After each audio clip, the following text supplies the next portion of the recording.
लिंगराज कला निकेतन 34तम वार्षिक उत्सव श्री जगन्नाथ शरणम पौर सदन ठारे अनुष्ठित हो एही उपलक्षे आयोजित नृत्य और संगीत समारोह को उद्घाटन करथिले राज्यसभा सांसद सुभाषिष खुंटिया। पूर्वतन जिला संस्कृति अधिकारी प्रफुल्ल कुमार सामंतराय सभापतित्व में अनुष्ठित एही उत्सव में सम्मानित अतिथि रूपे जोग देथिले जिला सूचना और लोक संपर्क अधिकारी संतोष सेठी, जिला संस्कृति अधिकारी हेमंत बेहेरा, श्रीमंदिर वरिष्ठ सेवायत भगवान सुआर, पद्मनाभ स्टूडियो प्राइवेट लिमिटेड सनातन दास, केंद्र संगीत नाटक एकाडेमी पुरस्कार प्राप्त ओडिसी नृत्य गुरु नृत्याचार्य दुर्गाचार्य रणबीर, तांको पत्नी आरती रणबीर और अभ्यर्थना कमिटी अध्यक्ष चक्रधर महापात्र।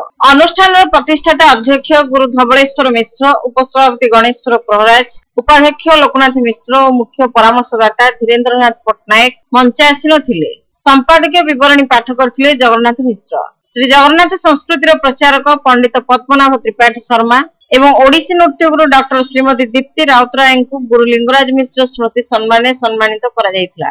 नृत्य शिल्पी आरती रणबीर एवं शास्त्रीय संगीत कंठशिल्पी मोनालिसा नाथ मध्य सम्मानित होइथिले। सभा और संबर्धना पर्व पर अनुष्ठान नृत्य गुरु मनोज कुमार प्रधान निर्देशन नृत्य शिल्पी मान द्वारा विंध्यगिरी वासिनी, शिवस्तुति, विकसित भारत, लोकनृत्य, पल्ली नृत्य और भजन नृत्य परिवेशित होइथिला। अनुष्ठान ओडिसी संगीत गुरु प्रकाश कुमार रथ निर्देशन शिल्पी माने ओडिसी छांद, गीत गोविंद, पल्ली गीत और एकक ओडिसी संगीत गान करथिले। मर्दल गुरु जगन्नाथ मिश्र प्रत्यक्ष तत्वावधान में एकक तबला वादन करा जायथिला। नृत्य कार्यक्रम में अनुष्ठान शिक्षार्थी शिप्रा मिश्र, सुप्रिया पल्लई, ममता भोई, अर्चना साहू, किरण पट्टनायक, अभिलिप्सा राउतराय, सिमरन परिडा, भाग्यलक्ष्मी जेना, गीतांजलि स्वाई, कृष्णा कावेरी महापात्र प्रमुख अंशग्रहण करथिले। वाद्ययंत्र रे सहयोग करथिले गुरु हरिश्चंद्र दास, शारदा प्रसन्न मिश्र, प्रकाश कुमार रथ, जगन्नाथ मिश्र, बलराम महापात्र, कृष्ण कुमार चांद और प्रशांत कुमार राउत। विश्वजीत बलियार सिंह कार्यक्रम संयोजना करथिले। एही अवसर में गुरु अजय कुमार महांती निर्देशन एक चित्रकला प्रदर्शनी अनुष्ठित होइथिला। अतिथि माने कृति शिल्पी माननकु पुरस्कार वितरण करथिले।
in